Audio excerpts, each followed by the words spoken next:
قبر کی پہلی رات، قبر کے پہلے 24 گھنٹے کے احوال۔ رسول اللہ صلی اللہ علیہ وآلہ وسلم نے ارشاد فرمایا کہ قبروں پر ایک فرشتہ متعین ہوتا ہے۔ جب میت کو دفن کر دیا جاتا ہے اور وہ لوگ واپس جانے کے لیے مڑتے ہیں تو وہ فرشتہ قبر سے ایک مٹھی بھر مٹی لے کر لوگوں پر پھینک دیتا ہے اور کہتا ہے، بسم اللہ الرحمن الرحیم، السلام علیکم ورحمۃ اللہ وبرکاتہ۔ پیارے ناظرین، قبر کی پہلی رات میں کیا ہوتا ہے؟ حضرت علی رضی اللہ تعالی عنہ نے فرمایا، میں نے رسول اللہ صلی اللہ علیہ وآلہ وسلم کو یہ فرماتے ہوئے سنا کہ انسان کی مشکل ترین رات قبر کی پہلی رات ہوتی ہے، کیونکہ جب اس کے دوست، احباب، رشتہ دار اور اولاد اسے دفنا کر چلے جاتے ہیں تو وہ انسان روتا رہتا ہے، ہر ایک دوست کے پاس آتا ہے، اسے روکنے کی کوشش کرتا ہے کہ مجھے چھوڑ کر نہ جاؤ، لیکن افسوس کہ اس کی آواز کوئی نہیں سن پاتا۔ تو اب وہاں قبرستان میں ہر کوئی اکیلا رہ جاتا ہے، کیونکہ جب اس کے دوست، احباب، رشتہ دار اور اولاد اس کو دفنا کر چلے جاتے ہیں تو وہ انسان روتا رہتا ہے، ہر ایک دوست کے پاس آتا ہے، اسے روکنے کی کوشش کرتا ہے کہ مجھے چھوڑ کر نہ جاؤ، لیکن افسوس کہ اس کی آواز کوئی نہیں سن پاتا۔ تو اب وہاں پر قبرستان میں ہر کوئی اکیلا رہ جاتا ہے۔ تب ہمارا سامنا ان فرشتوں سے ہوتا ہے جو ہمارے اعمال ہوتے ہیں۔ اب وہ کس شکل میں ہمارے سامنے ہوں گے، اچھے یا برے، اس بارے میں کوئی کچھ بھی نہیں کہہ سکتا۔ تب وہ ہم سے اس دنیا میں گزری ہوئی زندگی کے متعلق سوال کریں گے، جن سوالوں کے جواب ہماری زندگی میں موجود ہیں جب تک ہم سانس لے رہے ہیں۔ ایک حدیث میں ہے جس کا مفہوم کچھ اس طرح سے ہے، رسول اللہ صلی اللہ علیہ وآلہ وسلم نے ارشاد فرمایا، تم قبرستان جایا کرو، کیونکہ قبرستان موت کو یاد دلاتی ہے۔ ایسے حاصل ہوتے ہیں کہ میں اپنے رب سے اپنی والدہ کی قبر پر جانے کی اجازت مانگی تھی، مجھے اس کی اجازت مل گئی، لہٰذا تم بھی قبرستان جایا کرو، اس سے دنیا سے بے رغبتی پیدا ہوتی ہے اور آخرت یاد آتی ہے۔ حضرت سیدنا سعید بن مسیب رضی اللہ تعالیٰ عنہ فرماتے ہیں کہ ایک مرتبہ ہم حضرت علی رضی اللہ تعالیٰ عنہ کے ہمراہ مدینہ منورہ کے قبرستان گئے۔ حضرت علی کرم اللہ وجہہ نے قبر والوں کو سوال کیا اور فرمایا، اے قبر والو، تم اپنی قبر کا حال بتاؤ یا ہم تمہیں بتائیں؟ سیدنا سعید بن مسیب رضی اللہ تعالیٰ عنہ فرماتے ہیں کہ ہم نے قبر سے وعلیکم السلام ورحمۃ اللہ وبرکاتہ کی آواز سنی۔ کوئی کہنے والا کہہ رہا تھا، اے امیر المومنین، آپ بھی خبر دیجئے، ہمارے مرنے کے بعد دنیا میں کیا ہوا؟ حضرت علی کرم اللہ وجہہ الکریم نے فرمایا، سن لو، تمہارے مال تقسیم ہو گئے، تمہاری بیویوں نے دوسرے نکاح کر لیے، تمہاری اولاد یتیموں میں شامل ہو گئی، جس مکان کو تم نے بہت مضبوط بنایا تھا اس میں تمہارے دشمن آباد ہو گئے، اب تم اپنا حال سناؤ۔ یہ سن کر ایک قبر سے آواز آنے لگی، اے امیر المومنین، ہمارے کفن پھٹ کر تار تار ہو گئے، ہمارے بال جڑ کر منتشر ہو گئے، ہماری کھالیں ٹکڑے ٹکڑے ہو گئی، ہماری آنکھیں بہہ کر رخساروں پر آ گئی، ہم نے جو نیک اعمال کیے تھے ان کو پایا اور جو کچھ پیچھے چھوڑا اس میں ہمارا نقصان ہوا۔ جب مردے کو قبر میں رکھا جاتا ہے تو اس کی نماز اس کے دائیں جانب آ کر کھڑی ہو جاتی ہے اور روزہ بائیں طرف کھڑا ہو جاتا ہے، قرآن مجید کی تلاوت اور اللہ کا ذکر سر کی طرف آ کر کھڑے ہو جاتے ہیں، اور جماعت کے ساتھ نماز پڑھنے کو جو قدم چلے تھے وہ پاؤں کی طرف کھڑے ہو جاتے ہیں۔ پھر عذاب اپنی گردن نکالتا ہے اور مردے تک پہنچنے کی کوشش کرتا ہے، اگر وہ دائیں طرف آتا ہے تو اس کی نماز کہتی ہے، پرے ہٹ، خدا کی قسم یہ شخص دنیا میں بہت مشقت اور مصیبت اٹھاتا رہا، اب یہ ذرا آرام سے سویا ہے۔ پھر عذاب بائیں طرف آنا چاہتا ہے تو روزہ اس کو اس طرح پرے ہٹا دیتا ہے، پھر وہ سر کی طرف آتا ہے تو تلاوت قرآن مجید اور ذکر الہی اس کو روک دیتے ہیں۔ تیرا راستہ نہیں، غرض یہ کہ وہ جس طرف سے بھی آنا چاہتا ہے اس کو راستہ نہیں ملتا۔ اسی واسطے کہ اللہ تعالیٰ کے اس دوست کو عبادتوں نے اپنی زندگی میں دنیا کے اندر ہی ڈانپ لیا تھا، لہٰذا وہ عذاب عاجز اور کمزور ہو کر واپس چلا جاتا ہے۔ اس کے بعد صبر جو کہ ایک کونے میں کھڑا ہوتا ہے ان سب سے کہتا ہے کہ میں تو اس انتظار میں تھا کہ میں اگر کسی عبادت میں کچھ کمزوری ہو تو میں اس طرف مدد کروں گا، مگر الحمدللہ تم سب نے مل کر اس کو رفع دفع کر دیا، لہٰذا اب میں اعمال تولنے کے ترازو میں اس کے کام آؤں گا۔ قبر میں دو فرشتے جن کو منکر نکیر کہا جاتا ہے آتے ہیں، جن کی آنکھیں بجلی کی طرح چمکتی ہیں اور آواز بادل کی طرح گرج رہی ہوتی ہے۔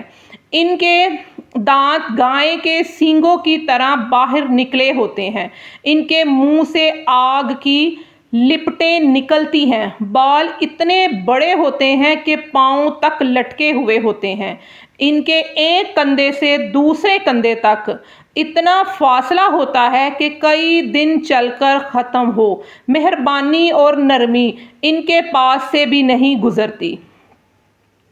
لیکن مومنوں کے ساتھ سختی کا معاملہ نہیں کرتے، پھر بھی ان کی ڈراؤنی شکل و صورت کی ہیبت کیا کم ہے۔ ان دونوں کے ہاتھ میں ایک بہت بڑا لوہے کا ہتھوڑا ہوتا ہے جس کو اگر تمام دنیا کے جنوں انسان مل کر اٹھانا چاہیں تو نہ اٹھا سکیں، مگر ہلا بھی نہ سکیں۔ پھر وہ آ کر مردے سے کہتے ہیں بیٹھ جا۔ مردہ ایک دم اٹھ کر بیٹھ جاتا ہے، کفن اس کے سر سے پیچھے سرکا دیا جاتا ہے، پھر وہ سوال کرتے ہیں تیرا رب کون ہے؟ تیرا دین کیا ہے؟ تیرا نبی کون ہے؟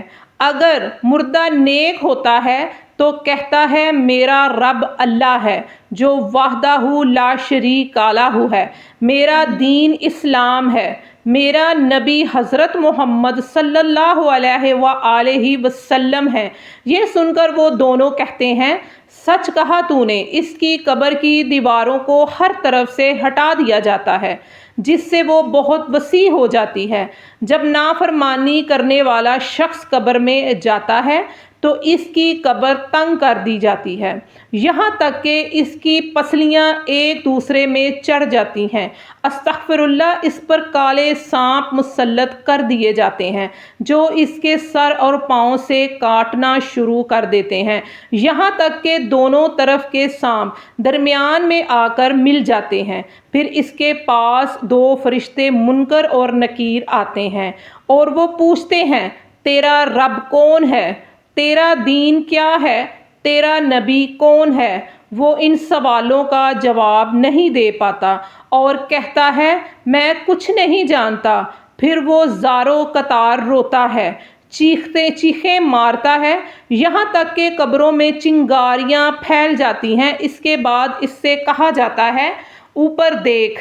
جب وہ اوپر دیکھتا ہے تو جنت کے باغ و بہار نظر آتی ہے۔ ماشاءاللہ، سبحان اللہ۔ فرشتے کہتے ہیں اے اللہ کے دشمن اور نافرمان، اگر دنیا میں تو اللہ کی اطاعت کرتا اور فرما برداری کرتا تو تیرا ٹھکانہ یقیناً جنت ہوتا۔ پیارے نبی صلی اللہ علیہ وآلہ وسلم نے فرمایا اس وقت یہ شخص ایسی حسرت بری نگاہوں سے دیکھتا ہے کہ اس جیسی حسرت اس نے کبھی نہیں کی ہوتی۔ حضرت علی رضی اللہ تعالی عنہ کی خدمت میں ایک شخص حاضر ہوا اور پوچھنے لگا اے امام علی، قبر میں انسان کی پہلی رات کیسے گزرتی ہے؟ تو حضرت علی رضی اللہ تعالی عنہ نے فرمایا میں نے اللہ کے رسول اللہ صلی اللہ علیہ وآلہ وسلم سے سنا انسان کی سب سے مشکل رات قبر کی پہلی رات ہوتی ہے، جب اس کے دوست، عزیز و اقارب اور رشتہ دار اسے دفنا کر چلے جاتے ہیں تو وہ روتا رہتا ہے، ہر دوست کو روکنے کی کوشش کرتا ہے، مگر افسوس اس کی آواز کوئی نہیں سنتا۔ حضرت ابو سعید رضی اللہ تعالی عنہ سے روایت ہے کہ رسول پاک صلی اللہ علیہ وآلہ وسلم نے فرمایا، لوگ اپنی موت کو یاد کیا کرو۔ قبر ہر روز اپنے مردے سے اعلان کرتی ہے کہ میں غربت، تنہائی، وحشت، کیڑے مکوڑوں اور مٹی کا گھر ہوں۔ جب مومن کو دفن کیا جاتا ہے تو قبر اسے مرحبا کہہ کر خوشخبری دیتی ہے کہ میری پشت پر چلنے والوں میں سے تو مجھے سب سے زیادہ محبوب تھا، آج تو میرے پاس آ گیا، اب میرا احسان دیکھ۔ یہ کہہ کر قبر کشادہ ہو جاتی ہے اور جنت کا دروازہ کھول دیا جاتا ہے، جہاں سے اسے ٹھنڈی اور خوشبودار ہوا آتی ہے۔ حضرت ابو ہریرہ رضی اللہ تعالی عنہ کا بیان ہے کہ رسول اکرم صلی اللہ علیہ وآلہ وسلم نے ارشاد فرمایا، ایک مرتبہ آپ ایک قبر پر تشریف لے گئے اور فرمایا، یہ قبر ہر روز بلند آواز سے کہتی ہے، اے آدم کی اولاد، تو مجھے کیوں بھول گیا؟ کیا تجھے معلوم نہیں کہ میں تنہائی کا گھر، غربت کا گھر، وحشت کا گھر اور کیڑے مکوڑوں کا گھر ہوں؟ مگر اللہ جس کے لیے کشادگی کا حکم فرمائے گا، اس کے لیے کشادہ ہو جاؤں گی۔ اس کے بعد آپ صلی اللہ علیہ وآلہ وسلم نے ارشاد فرمایا، اے قبر، تو یا جنت کا ایک چمن ہے یا پھر آگ کے گڑھوں میں سے ایک گڑھا ہے۔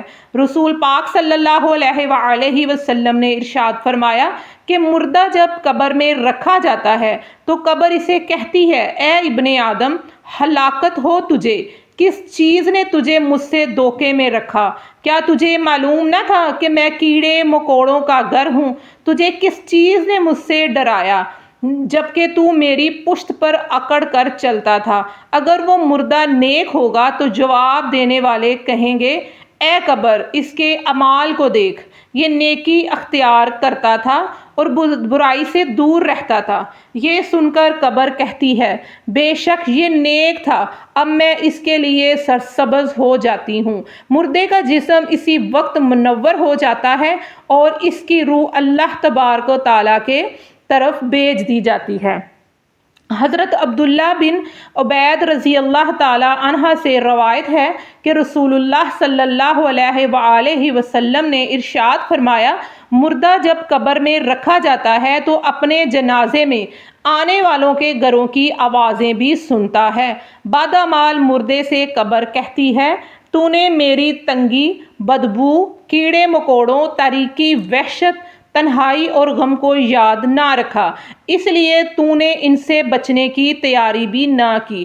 پھر قبر اسے جکڑ لیتی ہے اور فرشتے اسے ہتھوڑوں سے ایسا مارتے ہیں، استغفر اللہ، کہ اس کی پسلیاں ایک دوسرے میں پیوست ہو جاتی ہیں۔